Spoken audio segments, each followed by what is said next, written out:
1885 में अगर देखेंगे तो हमारे ही देश में, इधर झारखंड पड़ता है, झारखंड में वहां पर बिरसा मुंडा जन्म लिए। किसने जन्म लिया? बिरसा मुंडा। बिरसा मुंडा। बिरसा मुंडा अपने जवानी में 25 साल की उम्र में 25,000 आदिवासियों को इकट्ठा किया। कितने लोगों को? 25,000 लोगों को उन्होंने इकट्ठा किया और उन्होंने अपने लोगों को इकट्ठा करके कहा कि ये जो जल जंगल जमीन है, इसके लिए तुम लोगों को इकट्ठा आना होगा। इसके लिए क्या आना होगा? इकट्ठा आना होगा। तुम लोग अपने लोगों से मत लड़ना, तुम लोग अपने लोगों से मत लड़ना। जो तुम्हारे जल जंगल जमीन को छीन रहा है, तुम्हारी विरासत को छीन रहा है, उसी से तुम लोग लड़ाई लड़ना। समस्या क्या है कि हम लोगों को बिना पूछे हम लोगों का जो जल जंगल जमीन है उसको अडानी अंबानी जैसे पूंजीपतियों को बेचा जा रहा है। किसका गुलाम था? अंग्रेजों का गुलाम। अंग्रेजों का गुलाम था। और अंग्रेजों के पहले यहाँ पर आर्यों का गुलाम था। किसका गुलाम था? आर्यों का गुलाम था। और ये जो आर्य लोग हैं, वे लोग यूरेशिया से हमारे भारत में आक्रमण किए। कहां से? यूरेशिया से भारत में आक्रमण किए। आक्रमण करने के बाद में हम लोगों का जल जंगल जमीन उन्होंने छीना। क्या चीज को छीना? जल जंगल जमीन। इसको हम लोगों के पुरखों से उन्होंने छीना। आज हम लोग उसी मूल मालिकों की संतानें, आज हम लोग अपने जल जंगल जमीन बचाने के लिए हम लोग यहाँ पर बैठे हैं। बैठे हैं कि नहीं बैठे हैं? बैठे हैं। और उसके बाद में हम लोग सबसे पहले हम लोग अपने पुरखों को याद किए कि नहीं किए? तो मैं आप लोगों को बताना चाहता हूं, यहाँ पर गोंड कितने हैं? हाथ उठाइए तो। हैं, ठीक। नागवंशी कितने लोग हैं? नहीं है, है ना? तो मैं आप लोगों को बताना चाहता हूं, इसी धरती पर सबसे पहले आप लोगों ने सुना होगा कि पहांदी पारिक। किसने? पहांदी पारिक, कुपार लिंगो उसका नाम है। पहांदी पारिक कुपार लिंगो गौतम बुद्धा के पहले जन्म लिए। किसने? पहांदी पारिक कुपार लिंगो गौतम बुद्धा के पहले जन्म लिए और उन्होंने हम लोगों के बीच में एक टोटम व्यवस्था बनाया। क्या? कौन सा व्यवस्था बनाया? टोटम व्यवस्था बनाया। और ये टोटम क्या है मैं आप लोगों को बताता हूं। उरांव कितने लोग हैं? आप लोग हाथ खड़ा कीजिए। बहुत लोग हैं, ठीक। मैं ये उदाहरण देने के लिए बता रहा हूं। गोंड समाज में 52 गोत्र है। गोंड समाज में 52 गोत्र है। उरांव लोगों का में 22 गोत्र है। वैसे ही शेड्यूल कास्ट का भी गोत्र होता है। शेड्यूल कास्ट का क्या होता है? गोत्र होता है। हमारे साथ में मनोज बघेल जी हैं, वो बघेल लिखता है और उरांव लोग लकड़ा लिखते हैं। लिखते हैं कि नहीं लिखते हैं? तो वैसे ही कंवर समाज में भी गोत्र होता है। तो ये जो गोत्र है वो पहांदी पारिक कुपार लिंगो बनाया और उन्होंने हम लोगों के बीच में शादी विवाह करने का एक व्यवस्था भी हम लोगों को दिया। समाज को चलाने के लिए उन्होंने एक व्यवस्था बनाया और उस व्यवस्था को हम लोग बोलते हैं रूढ़ी व्यवस्था। क्या? कौन सी व्यवस्था? रूढ़ी व्यवस्था। ये रूढ़ी व्यवस्था क्या है मैं आप लोगों को उसमें भी आप लोगों को बताता हूं। जहां पर SC ST OBC के लोग अगर कोई भी गलती हो जाता था तो आपस में ऐसे बैठते थे। बैठने के बाद में जो आरोपी है उसको हम लोग खड़ा करते थे। खड़ा करने के बाद में जो लोग वहां शोषित होते थे, पीड़ित होते थे, वे लोग अपना दुखड़ा हमारे समाज को बताते थे, पंचायत को बताते थे। उसके बाद में समाज डिसीजन लेता था कि आरोपी के साथ में क्या करना है। ऐसा हमारे समाज में व्यवस्था थी। इस व्यवस्था को हम लोग बोलते हैं रूढ़ी व्यवस्था। तो साथियों, आज हम लोग उसी रूढ़ी व्यवस्था से पोषित होते हुए हम लोग यहाँ पर बैठे हैं और ये रूढ़ी व्यवस्था इसी संविधान के आर्टिकल 13 में लिखा हुआ है। आर्टिकल कितना में लिखा हुआ है? 13 में लिखा हुआ है कि जहां पर SC ST OBC के लोग अपने समाज को बचाने के लिए 2 लोग, 4 लोग, 10 लोग, 20 लोग अगर जमा होते हैं तो अपने समस्याओं का समाधान करेंगे। क्या करेंगे? समस्याओं का समाधान करेंगे। और समस्या क्या है कि हम लोगों को बिना पूछे हम लोगों का जो जल जंगल जमीन है उसको अडानी अंबानी जैसे पूंजीपतियों को बेचा जा रहा है। ये क्या है? समस्या है। मालिक हम लोग हैं और कौन बेच रहा है? कलेक्टर बेच रहा है, वो परमिशन दे रहा है। हम लोगों का सहमति है? नहीं है। हम मालिकों को छोड़ करके कोई दूसरा लोग बेच रहा है। ये संविधान बोलता है, अगर आप लोग 244 को पढ़ेंगे जिसमें 5वीं अनुसूची लिखा है, 5वीं अनुसूची में कहा गया है कि SC ST OBC के लोग जहां पर वे लोग रहते हैं वहां की वे लोग मूल मालिक हैं। और हम लोग कौन है? मूल मालिक लोग हैं। और हम मूल मालिकों को बिना पूछे अगर कोई भी बेचता है तो ये असंवैधानिक है। क्या है ये? असंवैधानिक है। तो यहाँ का जो कलेक्टर है, यहाँ का जो SP है, यहाँ का जो तहसीलदार है, यहाँ का जो SDM है, वो हम लोगों के फेवर में कानून बना रहा है क्या? नहीं बना रहा है। तो वो हम लोगों का तहसीलदार है क्या? ये उसी विदेशी का यानी रूल को हम लोगों के ऊपर में जबरदस्ती थोपने का काम कर रहा है। जो विदेश से आए थे, हम लोगों के ऊपर में आक्रमण किया और हम लोगों का जल जंगल जमीन को छीना, वैसे ही तहसीलदार SDM कलेक्टर के माध्यम से हम लोगों का जल जंगल जमीन छीना जा रहा है, छीनने का काम किया जा रहा है। तो इसी को आप लोग 1985 में 1885 में अगर देखेंगे तो हमारे ही देश में इधर झारखंड पड़ता है, झारखंड में वहां पर बिरसा मुंडा जन्म लिए। किसने जन्म लिया? बिरसा मुंडा। बिरसा मुंडा। बिरसा मुंडा अपने जवानी में 25 साल की उम्र में 25,000 आदिवासियों को इकट्ठा किया। कितने लोगों को? 25,000 लोगों को उन्होंने इकट्ठा किया और उन्होंने अपने लोगों को इकट्ठा करके कहा कि ये जो जल जंगल जमीन है, इसके लिए तुम लोगों को इकट्ठा आना होगा। इसके लिए क्या आना होगा? इकट्ठा आना होगा। तुम लोग अपने लोगों से मत लड़ना, तुम लोग अपने लोगों से मत लड़ना। जो तुम्हारे जल जंगल जमीन को छीन रहा है, तुम्हारी विरासत को छीन रहा है, उसी से तुम लोग लड़ाई लड़ना।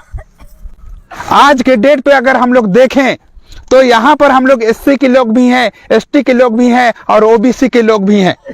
यहां पर हम लोग अपने अपने घर के लिए हम लोग शेर होते हैं। अपने अपने किसके लिए? अपने अपने घर के लिए शेर होते हैं, दुश्मन के लिए शेर नहीं होते हैं। दुश्मन के लिए हम लोग चूहा बन जाते हैं, सियार बन जाते हैं, लेकिन अपने ही घर के लिए हम लोग शेर बन जाते हैं। तो बिरसा मुंडा क्या बोले? तुम लोग अपने लोगों से मत लड़ना, जो तुम्हारे हक और अधिकार को छीन रहे हैं वही तुम्हारा दुश्मन है, लड़ाई उसी से लड़ना है। आज साथियों, दूसरी बात बिरसा मुंडा ने यह कहा कि इसी देश के रहने वाले लोग, चाहे SC के हो, चाहे ST के हो, चाहे OBC के लोग हैं, तुम्हारा कोई भी देवी देवता नहीं है। तुम्हारा क्या नहीं है? देवी देवता नहीं है। अगर है तो वो केवल 2 लोग हैं। कितने लोग हैं? 2 लोग हैं। और वो पहला कौन होता है? जो देवी होती है वो तुम्हारी माँ है। और माँ क्यों है इसको भी उन्होंने बताया। जब माँ गर्भ धारण करती है, जिस दिन से गर्भ धारण करती है उस दिन अपने पेट के अंदर के जो बच्चे हैं उसका वो रक्षा करना शुरू कर देती है, कहीं पर चोट न लग जाए, सब जगह बचाती है। बचाती है कि नहीं? उसके बाद में जैसे ही जन्म देती है, जन्म देने से लेकर के हम लोगों को बड़े होने तक माँ ही हमारा रक्षा करती है कि नहीं करती है? दूसरी बात, जब हम लोग छोटे होते हैं तो हमारी जो माँ है वो अगर घर के अंदर में हम लोगों को अगर सुला देती है, हम लोग सो जाते हैं और कोई चींटी आकर के काट देता है तो बच्चा तुरंत रोने लगता है। रोता है कि नहीं रोता है? जब रोता है तो उसकी माँ को पता चल जाता है कि मेरे बच्चे को किसी चींटी ने काट लिया। कभी कभी उसकी माँ को यह लगता है कि मेरे बच्चे को भूख लग रहा है। वो देखी है क्या घर के अंदर? नहीं देखी, लेकिन फिर भी वो हमको जानती है कि हम लोगों के ये ऊपर में क्या समस्या है। इसका मतलब क्या है? हमारी जो माता है वो अंतर्यामी है। हमारी जो माता क्या है? अंतर्यामी है। वो हमारे सुख और दुख को पहले से वो जानती है और हम लोगों का रक्षा माता करती है। इसलिए बिरसा मुंडा ने कहा कि तुम्हारी जो देवी है तुम्हारी माँ के अलावा कोई दूसरा नहीं है। दूसरा बात, इन्होंने देवता को भी उन्होंने परिभाषित किया, और वो देवता कौन है? तुम्हारा बाप। तुम्हारा बाप कौन है? वो बाप नहीं है, वो कौन है? देवता है। और ये जो देवता है साथियों, वो हम लोगों के जिस दिन से माँ को लेके आता है, उस दिन से लेकर के माँ को तो माँ को, साथ ही अपने बच्चे को भी पूरे जीवन भर उसके लिए कमाता है। पूरे जीवन भर क्या करता है? कमाता है। और आखिरी में मरने से पहले अपने बेटे को बोलता है, बेटा मैं जा रहा हूं, अब जो चीज मैंने कमाया है, जो चीज यानी विरासत मैंने उसको लेके आया अपने पुरखों से, आज मैं तुमको दे रहा हूं। और वो थोड़ा सा नहीं, पूरा चीज को अपने बेटे के लिए दे रहा है। पूरा चीज को क्या कर रहा है? अपने बेटे को दे रहा है। इसका मतलब संपूर्ण जीवन कमा करके अपने बेटे को दिया, तो बाप से बड़ा देवता कोई नहीं है। मैं आप लोगों को बताना चाहता हूं, यही बिरसा मुंडा है। उन्होंने कहा कि ये जो देवी और देवता है, इनके अलावा अगर तुम तीसरे का अगर बात सुनते हो तो तुम लोग अपने रास्ते से भटक जाओगे। तुम लोग ये दोनों के अलावा तीसरे का बात अगर सुनते हो तो क्या हो जाओगे? भटक जाओगे। आज हमारे ही देश में तीसरा आदमी आता है और आप लोगों को बताता है कि फलना जगह देवता निकला है, और हम लोग क्या करते हैं? अपने माता पिता को पूजने के बजाय जहां पर देवता बता रहे हैं वहां पर दौड़ के चलते हैं और उसको मनाने का कोशिश करते हैं। वो देगा क्या? वो नहीं देगा। मैं आप लोगों को इसी संदर्भ में आप लोगों को बताना चाहता हूं, आप लोग अगर मनुस्मृति को पढ़ेंगे तो मनुस्मृति में लिखा हुआ है, देवाधीनम जगत सर्वम मंत्र धीना चा देवता ते मंत्र ब्राह्मण धीना तस्मात ब्राह्मण देवता। समस्त संसार देवताओं के अधीन है। किसके अधीन है? देवताओं के अधीन है। समस्त देवता मंत्रों के अधीन है, समस्त मंत्र ब्राह्मणों के अधीन है, इसलिए ब्राह्मण देवता है। ब्राह्मण अपने आप को क्या बना रहा है? देवता बना रहा है। और यही जो ब्राह्मण है वो पूरे देश में देवताओं का निर्माण किया। बिरसा मुंडा क्या बता रहे हैं? हमारा जो पुरखा क्या बता रहा है? माता पिता के अलावा दूसरा देवता नहीं है। लेकिन ये लोग क्या बता रहे हैं? पूरे देश में देवता ही देवता है। और हम लोग अपने माता पिता को छोड़ करके हम लोग देवता की खोज में निकल जाते हैं। जब हम लोग ये जो काम है, हमारे पुरखों का जो काम है, अपने माता पिता को मानो, अपने पुरखा को मानो, अपने सरना को मानो, उस जगह को हम लोग छोड़ करके दूसरे जगह जाते हैं तो हम लोगों का जो पुरखा है वो नाराज हो जाता है। और जब हमारे बीच में संकट उत्पन्न हो जाता है तो हम लोग सारे लोग कहते हैं कि अभी हम लोगों के ऊपर में गढ़ा चल रहा है। क्या चल रहा है? गढ़ा चल रहा है। तो ये जो बिरसा मुंडा क्या बोले कि तुम लोगों को अपने जल जंगल जमीन की रक्षा करनी है, उसके लिए तुमको इकट्ठा होना है। लेकिन हम लोग वहां पर इकट्ठा नहीं होते हैं, दूसरे जगह इकट्ठा होते हैं। ऐसे करने से हमारा जो देवी है, हमारा जो देवता है, वो खुश नहीं होता है। और यही जो देवता है, आप लोगों को बताना चाहूंगा, बिरसा मुंडा ने खूंटी जिले में कहा, अबुआ दिसुम अबुआ राज। क्या कहा? अबुआ दिसुम अबुआ राज। मेरे देश में मेरा राज होगा, मेरे जमीन पर मेरा राज होगा। ये मुंडा भाषा है, अबुआ दिसुम अबुआ राज। कौन सी भाषा है? मुंडा भाषा। आप लोग अगर बस्तर जाएंगे, मैं यहाँ पर कार्यक्रम हुआ था 10 दिन आगे, यहाँ पर कब कार्यक्रम हुआ था? 10 दिन लगभग आगे हुआ था। और मैं इसी कार्यक्रम में यहाँ पर आया हुआ था, उसके दूसरे दिन मैं बस्तर चला गया। अगर आप लोग बस्तर जाएंगे तो वहां पर एक कंवर समाज का वहां पर महापुरुष है। आप लोग उसके आगे अगर जाएंगे तो वहां पर एक बाबूराव सेडमाके, वो गोंड समाज से है।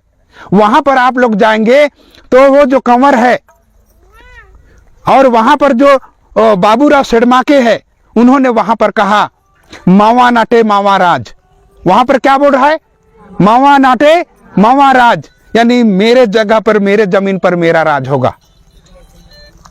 मैं आप लोगों को बताना चाहता हूं, हमारे जो महापुरुष हुए, चाहे वो कंवर समाज के हों, चाहे आदिवासी समाज के हों, चाहे बिरसा मुंडा समाज के हों, सारे लोग क्या बोल रहे हैं? मेरे जगह पर मेरा राज होगा। क्या राज होगा? मेरे जगह पर, मेरे देश पे किसका राज होगा? मेरा राज होगा। और इसी लड़ाई के कारण बाबा साहब ने संविधान लिखा और संविधान में 244 लिखा। और वो 244 क्या बोलता है कि हम लोग इस देश के मालिक हैं। हम लोग छोड़ेंगे अपनी मालिकाना हक? नहीं छोड़ेंगे। भारतीय संविधान जिंदाबाद, भारतीय संविधान जिंदाबाद, पांचवी अनुसूची जिंदाबाद, पांचवी अनुसूची जिंदाबाद। तो साथियों, आज हम लोगों को ये पांचवी अनुसूची मालिकाना हक, हम लोगों के महापुरुष, हम लोगों के पुरखा लोग अपने जल जंगल जमीन की रक्षा करते हुए चले गए और उनकी विरासत को हम लोगों को बचाना ही होगा। और ये जो विरासत है, ये जो संस्कृति है, ये जो परंपरा है, हम लोगों से कोई छीन नहीं सकता है। और इसको जो छीनेगा उसको हम लोग छोड़ने वाले नहीं है। क्या आप लोग छोड़ेंगे? नहीं छोड़ेंगे। नहीं छोड़ेंगे ना? नहीं छोड़ेंगे।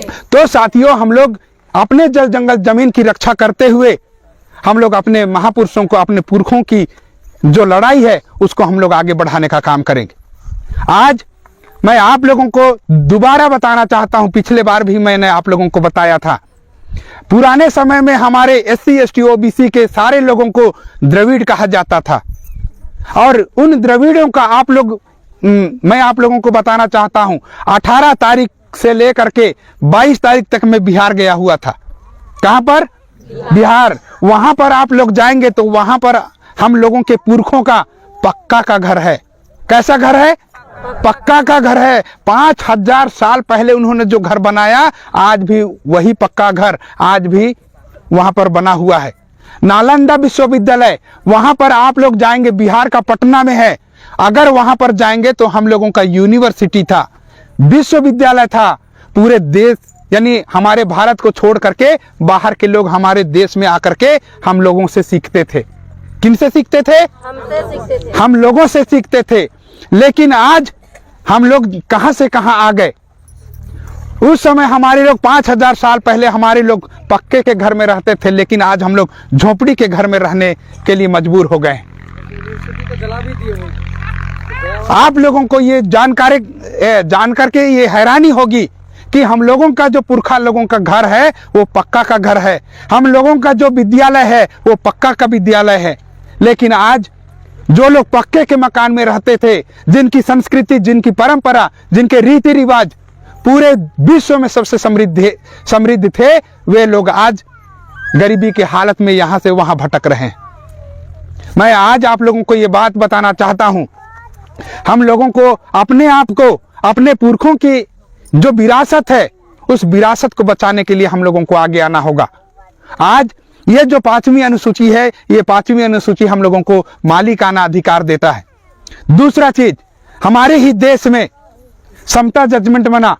ये समता जजमेंट ये कहता है कि जहां पर आदिवासी लोग रहता है, उस जल जंगल जमीन को कोई भी अडानी अंबानी जैसे जो पूंजीपति हैं उनके लिए कभी भी नहीं दिया जा सकता। अगर आप लोग पेशा अधिनियम को पढ़ेंगे तो उस पेशा अधिनियम में लिखा हुआ है कि जहां पर हम लोग रहते हैं वहां पर हम लोगों से हमारे जल जंगल जमीन को छीना नहीं जा सकता है। अगर कोई हम लोगों से लेता है तो ये असंवैधानिक है। पेशा कानून भी हम लोगों के समर्थन में है, समता जजमेंट भी हमारे समर्थन में है। दूसरा बात, हमारे रूप नारायण एक्का साहब ने हम लोगों को बताया वेदांता जजमेंट। वेदांता जजमेंट में एक क्या हुआ कि एक जो अग्रवाल थे, एक जो बनिया थे, वो क्या किया, फर्जी ग्राम पंचायत बना करके उन्होंने जमा किया और जमा करने के बाद में शासन के द्वारा वो जो जमीन है उसको अग्रवाल के लिए दे दिया गया। किसके लिए? अग्रवाल के लिए दे दिए। तो यहां पर सारे SC ST OBC के लोग ऐसे ही एक मीटिंग बैठे। मीटिंग बैठने के बाद में उन्होंने प्रस्ताव पारित किया और उन्होंने सुप्रीम कोर्ट को चैलेंज किया कि हम लोगों के पक्ष में आप लोगों को न्याय देना ही होगा। तो वहां पर जो डिसीजन आया, जो व्यवस्था आई, तो वो हमारे पक्ष में आई और उस अग्रवाल को हम लोगों का जमीन को छोड़ना पड़ा और वहां पर 5000 एकड़ जमीन को उस अग्रवाल को छोड़ना पड़ा। कितने हजार एकड़? 5000 एकड़। और यहां पर टांगर गांव में लगभग 7000 एकड़ को पूंजीपति के लिए दिया जा रहा है। कितने हजार? 7000 एकड़ को। ये छोटा मोटा बात नहीं है। 1 एकड़ कितना डेसिमल को बोला जाता है? तो साथियों, आज यहाँ पर हम लोग सारे लोग जमा होकर के हम लोग संवैधानिक अधिकारों को उपयोग और प्रयोग करते हुए हम लोग आगे बढ़ेंगे। इतना बड़ा पानी से होकर तो साथियों, ये जो जजमेंट है, ये जो संविधान है, ये छोटा मोटा संविधान नहीं है, इसको हम लोगों को, सारे लोगों को जानना होगा और अपने संवैधानिक मूल्यों को जानते हुए ये लड़ाई को आगे बढ़ाना होगा।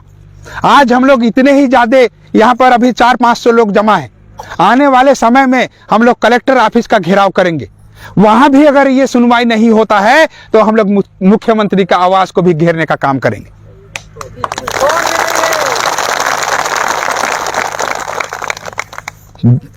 अगर ऐसा भी नहीं होता है तो हम लोग पूरे छत्तीसगढ़ को बंद करने का काम करेंगे। आप लोग तैयार हैं? तो साथियों, ये जो छत्तीसगढ़ बंद करने का जो काम है, ये हम सभी के ऊपर में है। अगर हम लोगों को न्याय नहीं मिलता है तो हम लोग पूरे छत्तीसगढ़ को भी क्या कर सकते हैं? बंद कर सकते हैं। और इसके लिए हम लोग तैयारी कर रहे हैं। अभी मैं 1 सप्ताह मैं बस्तर संभाग गया हुआ था और बस्तर संभाग के पूरे 7 जिले में मैं हमारे SC ST OBC के लोगों को मैं जोड़ करके आया हूं। वहां से मैं लिस्ट लेके आया हूं। जो लोग हमारे समर्थन में खड़े होंगे मैं उनको वहां पर तैयार करके आया हूं। मैं कल ही लौटा हूं और हमारे रूप नारायण जी अभी तक घर वापस नहीं गए हैं। उनका 10 दिन हो रहा है आज। कितना दिन हो रहा है? 10 दिन हो रहा है। 10 दिन तक वो घर नहीं गए हैं और हमारे लोगों को जोड़ने का काम कर रहे हैं। और मैं आप लोगों को ये बात बताना चाहता हूं कि हमारे जो प्रतिनिधि है यहाँ पर, माननीय अनुरंजन साहब भी यहाँ पर लगातार आप लोगों का नेतृत्व कर रहे हैं और हमारे जल जंगल जमीन को बचाने के लिए हम लोगों का अगुवाई कर रहे हैं। आज केवल अनुरंजन को, चाहे हमारे साहब का मैं नाम नहीं जानता हूं, हमारे प्रतिनिधित्व लोगों को मैं नहीं जानता हूं, लेकिन इनके मार्गदर्शन में, इनके नियंत्रण में हम लोगों का जो काम है वो आगे बढ़ रहा है। आज हम लोगों को अपनी विरासत बचाना है तो इतना ही संख्या से नहीं होगा। यहाँ पर हम लोगों को लाखों की संख्या में आना होगा। ये जो एरिया है हम लोगों का जसपुर जिला, ये 5वीं अनुसूची के अंतर्गत आता है। और इस 5वीं अनुसूची में आप लोगों को मैं बताना चाहता हूं, 2011 की जनसंख्या के अनुसार हम लोग 9,46,000 लोग हैं। कितने लोग? 9,46,000 लोग हैं। तो 9,46,000 लोगों के पास में सोशल मीडिया के माध्यम से हम लोग जानकारी दे रहे हैं। पिछले बार हमने यहाँ पर कार्यक्रम किया तो उस कार्यक्रम को लगभग 50 से 60,000 लोग देखे। कितना हजार लोग?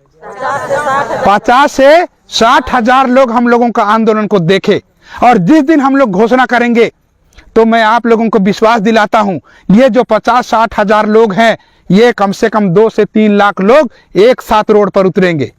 आप लोग उतरने के लिए तैयार हैं? तो साथियों, अगर हम लोग इस प्रकार लाखों की संख्या में हम लोग अगर रोड पे उतरने में सफल हो गए तो हम लोग अपने लड़ाई को निश्चित ही हम लोग जीतने वाले हैं। और ये संभव है, इसको भी मैं आप लोगों को विश्वास दिलाता हूं। क्यों संभव है मैं उसको आप लोगों को बताता हूं। पिछले बार हमारे ही छत्तीसगढ़ के जो मुख्यमंत्री हैं, उन्होंने आदिवासियों को कहा था कि ये जो आदिवासी लोग हैं, और उसमें से मुख्यतः उरांव लोगों को उन्होंने कहा था कि ये जो उरांव लोग हैं उन लोग बैल मांस खाते हैं। किसने कहा था? मुख्यमंत्री ने कहा था। तो मुख्यमंत्री क्या उरांव लोगों को क्या किया? पूरे देश में बदनाम करने का काम किया था। उरांव लोगों का कहीं पर बैल काटने का फैक्ट्री देखे हैं आप लोग? नहीं देखे हैं। मैं आप लोगों को बताना चाहता हूं कि हमारे ही देश में 37 फैक्ट्री है। कितना फैक्ट्री? 37 फैक्ट्री। और ये ब्राह्मण और बनिया लोगों का ही फैक्ट्री है। और बदनाम किसको करते हैं? उरांव लोगों को करते हैं। बामहन और बनिया का सबसे ज्यादा फैक्ट्री है। तो इसका मतलब बामहन और बनिया लोग सबसे ज्यादा बैल मांस खाता है।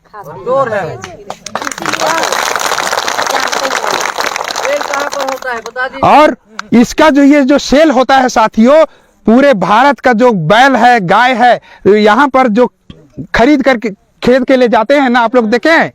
तो वो जो खेत के ले जाते हैं उसी बामहन और बनिया का फैक्ट्री में ले जाते हैं। और पूरे विश्व में 193 देश है। कितना? 193 देश। और 193 में पहला नंबर भारत आता है, जहां पर सबसे ज्यादा बैल मांस बिक्री किया जाता है। और इसको बामहन और बनिया लोग करता है, और आदिवासी और SC ST OBC के लोगों को बदनाम करता है। तो साथियों, यहाँ पर हम लोगों को ध्यान देने की जरूरत है, सतर्क रहने की जरूरत है। बहुत सारे बहाने आएंगे आप लोगों को भटकाने के लिए, बहुत सारे फंसाने उत्पन्न किए जाएंगे, उसको हम लोगों को ध्यान नहीं देना है, उसमें हम लोगों को फंसना नहीं है। हम लोगों को केवल अगर जागृत होना है तो हम लोगों को अपने जल जंगल जमीन को बचाने के लिए जागृत होना है, अपने अधिकारों के लिए जागृत होना है। लड़ना है तो निर्धारित दुश्मन से लड़ाई लड़ना है।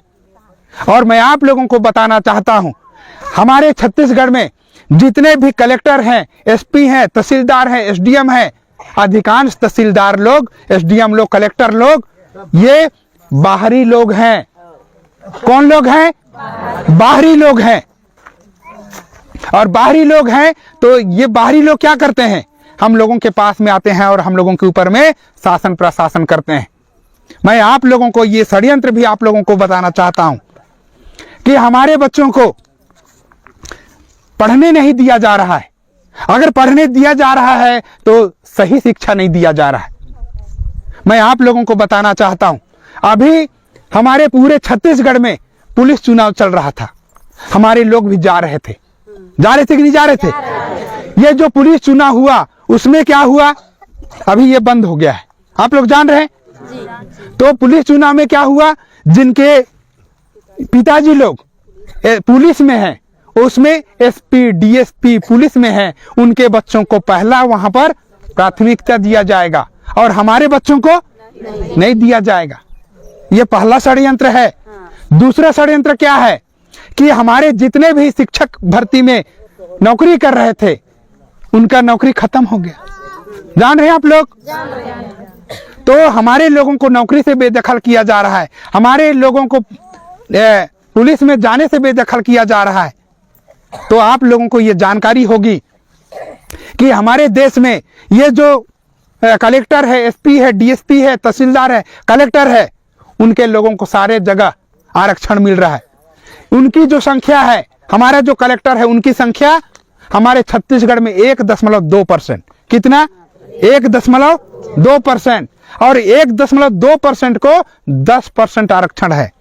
कितना परसेंट? 10%। उसको बोलते हैं EWS। उसको क्या बोलते हैं? EWS। उसका मतलब पूरा नाम होता है इकोनॉमिक वीकर सेक्शन। और इकोनॉमिक वीकर सेक्शन का मतलब होता है जो अति गरीब है उसको आरक्षण मिलेगा। जो अति गरीब है उसको क्या मिलेगा? आरक्षण मिलेगा। तो हम सबसे ज्यादा जो गरीब है वो हमारे लोग बैठे हैं। बैठे कि नहीं बैठे हैं? तो हम लोगों को नौकरी मिलना चाहिए। किनको मिलना चाहिए? हम लोगों को मिलना चाहिए। लेकिन वो लोग 10% आरक्षण ले रहे हैं। माने अगर जो भी नौकरी मिलता है उसमें एक व्यक्ति को 10 नौकरी मिलेगा। कितना नौकरी मिलेगा? 10 नौकरी। तो हम लोगों को मिल रहा है एक व्यक्ति को 10 नौकरी। दूसरा चीज ये है कि हम बाहर से उन लोग हमारे यहाँ पर आते हैं। क्या करते हैं? बाहर से हमारे छत्तीसगढ़ में आते हैं, उसके बाद में उसको आरक्षण मिलता है। तो ऐसे करके वे लोग क्या करते हैं? बाहर से आकर के भी हमारे आरक्षण पे उन लोग नौकरी करते हैं, कब्जा करते हैं। मैं आप लोगों को बताना चाहता हूं कि सारे जगह हम लोगों को अधिकार वंचित किया जा रहा है, चाहे वो नौकरी हो, चाहे वो पेशा हो, चाहे जल जंगल जमीन हो, सारे जगह हम लोगों को बेदखल किया जा रहा है। तो आज हम लोगों को समझने की आवश्यकता है, ये जो बेदखल हो रहे हैं उन लोगों को बाबा साहब ने शेड्यूल कास्ट फेडरेशन, जितने चौहान लोग हैं, कितने लोग हैं चौहान लोग यहाँ, है ना? तो ये जो चौहान लोग हैं, ये लोग ओबीसी में, कुछ जगह ओबीसी में आते हैं और कुछ जगह शेड्यूल कास्ट में आते हैं। तो वहां पर बाबा साहब ऐसे ही लोगों को प्रबोधन कर रहे थे। उस समय बाबा साहब बोले केवल शेड्यूल कास्ट के लोग अगर इकट्ठा आते हैं तो लड़ाई को नहीं लड़ सकते हैं, केवल आदिवासी लोग अगर इकट्ठा आते हैं तो लड़ाई को नहीं लड़ सकते हैं। इसलिए आदिवासी को और शेड्यूल कास्ट को अपने भाइयों के पास में जाना होगा और उनसे संपर्क स्थापित करना होगा। अपने भाई कौन है? ओबीसी के लोग, जो तेली लोग हैं, गुप्ता लोग हैं, यादव लोग हैं, महकुल लोग हैं, इन सभी के पास में जाना होगा और उनके साथ में क्या करना होगा? मिल के लड़ना होगा। क्यों ऐसा बोले मैं आप लोगों को बताता हूं। ओबीसी के लोग 52% हैं। कितने प्रतिशत? 52% हैं। सबसे ज्यादा माने 100 में 52 लोग केवल ओबीसी के लोग हैं। और इसी में शेड्यूल कास्ट के लोग 15% है। कितना? 15%। और आदिवासी लोग केवल 7.5% हैं। तो 7.5% लोग मिलेंगे तो लड़ाई नहीं लड़ सकते हैं। इसलिए SC ST OBC के लोगों को इकट्ठा आना होगा और इकट्ठा आकर के ही लड़ाई को जीता जा सकता है। तो आप सभी लोग SC ST OBC लोग और SC ST OBC से जो धर्म परिवर्तित लोग हैं उनको भी इकट्ठा आना होगा, उनको भी साथ में आकर के ये लड़ाई को जीतना होगा। तो साथियों, आप सभी लोग SC ST OBC और माइनॉरिटी के लोग इकट्ठा आकर के अपने संवैधानिक अधिकार के लिए लड़ाई लड़ेंगे। मैं ऐसी आशा और उम्मीद करता हूं। आप लोग मुझे सुने, इसलिए आप सभी का आभार, धन्यवाद। सभी को जोहार।